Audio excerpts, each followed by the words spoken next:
Bueno, y vamos a hablar de... Mira, hablamos de fútbol recién. El fútbol en la Argentina está prácticamente en todas las conversaciones, aún de los que no se dedican mucho al fútbol, porque está en el ADN. Estamos con Fabio Nigro. Feliz día, antes que nada, Fabio, porque, bueno, se celebra el Día del Futbolista. Sí, bueno, gracias, muchas gracias por esa deferencia, por invitarme.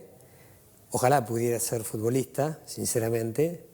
Ojalá pudiera volver a esos tiempos que fueron los mejores. ¿Y qué tiempos, no? Que tuviste, qué carrerón que hiciste. No sé si fue un carrerón, pero fue todo lindo, fue la época más linda, porque sos el actor principal cuando sos futbolista. Cuando sos técnico pasás a segundo plano, pasás a ser actor de reparto. Entonces ya es otra responsabilidad. Vos siendo técnico sos una cosa, sos importante en la semana y cuando empieza el partido sos el 4 de copa, porque no podés resolver nada. Es difícil igual ser técnico sin haber pasado por ser futbolista.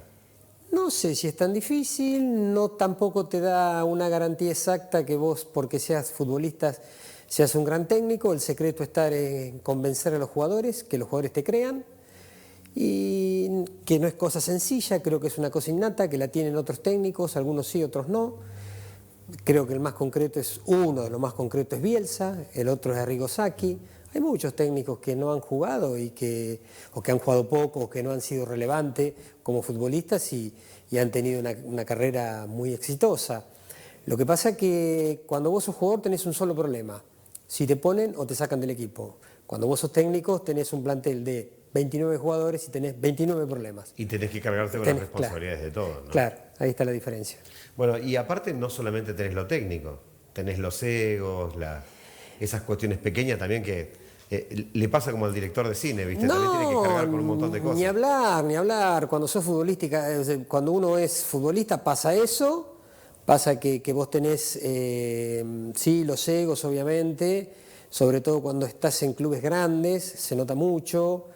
Es muy difícil que juntar 20 y pico de cabezas que piensen y vayan para un mismo lado. Ya cuando sos técnico sí lo podés manejar, eso ya depende un poco más de vos, pero cuando sos futbolista es más difícil. Claro. Es más difícil. Bueno, yo hice toda la carrera, prácticamente la hice afuera, donde son otras mentalidades. No es el grupo como acá. Son distintos grupos, son distintas clases de grupos, distintas idiosincrasias, y entonces se hace todo más difícil. Claro. ¿Qué es lo que tiene el futbolista argentino que no se tiene afuera? A vos que te tocó vivirla desde allá. O sea, bueno, ¿en qué es en lo que no encaja esa mística rara que tenemos los argentinos, donde parece que vamos perdiendo todo y de repente podemos enganchar? O tenemos todas ganadas, somos los campeones del mundo y de repente no sale nada. No, lo que pasa es que el argentino se adapta muy fácilmente a cualquier cultura. Se adaptan, por eso lo llevan. Primero porque, bueno, quieras o no, en la historia del fútbol, para mí, de los 5 grandes de la historia, 3 fueron argentinos: Maradona, Messi y Di Stéfano.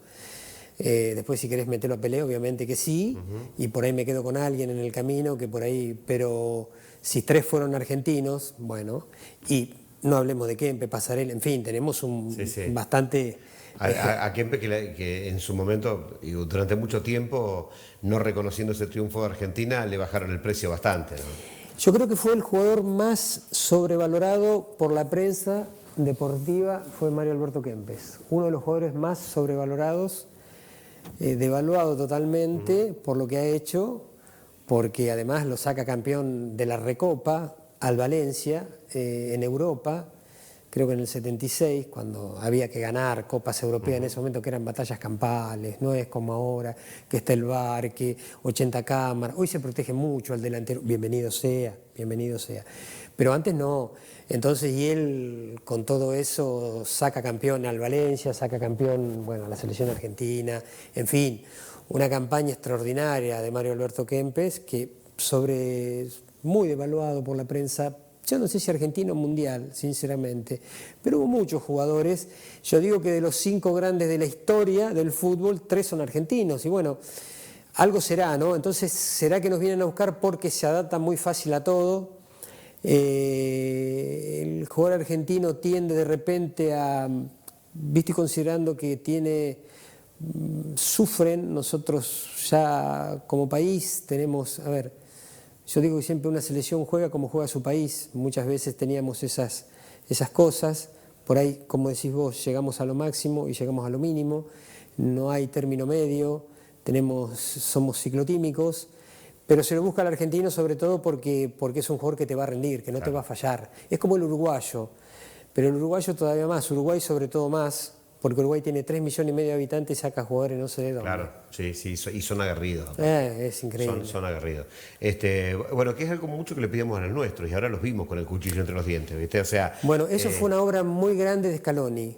Yo creo que Scaloni hizo que, más allá de que hizo una tarea extraordinaria, que fue la que hizo Menotti en el 78, a mi juicio, que fue que hizo un equipo y después puso la frutilla en el postre como Kempes, Scaloni hizo lo mismo, hizo un equipo y después puso la frutilla en el postre a Messi. Cuanto antes a Messi todos le daban la responsabilidad de llevar un equipo adelante. Yo creo que Scaloni los convenció de que tenían que dejar los egos de lado, tenían que saber que si tiraban todo para un mismo lado iban a lograr cosas, y vaya si las lograron. Y escucha una cosa, vos que, como dice, me gustaría ser jugador, creo que de jugador, o sea, podés rendir o no rendir, no dejas de ser toda la vida, o sea, sí. porque vas siguiendo la jugada y la vas llevando con los pies, aunque estés sentado. Y sí. ¿No? ¿Cuántas cosas se han hecho por los jugadores? Maradona era bastante bravo con el tema, sobre todo de los derechos de los jugadores. Ahora ¿no? todo el mundo le da la razón. Cuando él hablaba y decían que había una mafia en la FIFA, todo, claro. Era un negro drogado, era un loco, era un pendenciero, y a la larga tenía razón. Todo ¿Y qué terreno tienen que ganar los jugadores? Porque viste, dice, ¿qué problema van a tener los jugadores? Porque se piensan que todos cobran mirá, millones de euros y en realidad la realidad no es esa. Qué linda pregunta me haces. De la mayoría de los jugadores, el 10% está salvado económicamente para toda la vida. El otro se mantiene, y hay gente que tiene que salir a trabajar. Claro. El jugador mediocre, el jugador normal como yo, tiene que salir. Yo me levanto todos los días a 6 menos cuarto para ir a trabajar. Si yo hubiera sido un fenómeno, no me levantaría a las 6 menos cuarto. Lo hubiera juntado en un banco de Suiza y hoy lo estaría sacando a poquito. Y hay gente que está peor que yo. Hay gente que está peor que yo. Yo por lo menos tengo una casa, y hay gente que está peor que yo. Entonces, todos se creen que el jugador de fútbol es solo el jugador de fútbol que ves 2 horas dentro de la cancha. El jugador de fútbol tiene una familia, gente que sufre, gente que la pasa muy mal, ¿no? Entonces, más allá de todo esto, yo quisiera saber, por ejemplo, no sé, decime la película que más te guste, Titanic, doy un ejemplo concreto, DiCaprio trabajó. ¿Cuánto cobró DiCaprio? 70 millones, doy un ejemplo. El jugador de fútbol es el que menos cobra. El jugador de fútbol, con todo el circo que hay en el fútbol, ese es el que menos cobra. Por eso él iba contra los derechos. Porque te dicen, ¿cuánto gana Messi? Y los que ganan arriba de Messi, claro. Messi se paga solo en el Paris Saint-Germain. Y los que ganan arriba y los que están al costado de Messi. Y no juegan como Messi. Y no juegan como Messi. No. Y no tienen los problemas. Porque que se sepa que Messi, cuando dejó el primer día en París, yo estuve en Francia un año. Es muy bravo el francés, ¿eh? Es muy bravo el francés. Cuando dejó a los hijos. Dicen que la sociedad francesa, o sos francés o no lo sos. En el medio no hay nada. Si no hablas francés, no te contestan. Si no hablas francés, no te contestan. Pero más allá de eso, cuando él deja con Antonella a uno de los chiquitos, se largaban a llorar los dos. Porque a mí me pasó también cuando fui a buscar a Alessandro, a mi hijo. Lo fui a buscar a un colegio francés y no entendía nada. Y yo llegué corriendo porque tenía a mi hija Diana en un hospital a 25 kilómetros, yo hablaba muy poquito francés, mi mujer nada, internada mi hija con 41.7 de fiebre y mi hijo llorando esperándome en el jardín. Entonces dice, no, pero el jugador, no, el jugador es un ser humano.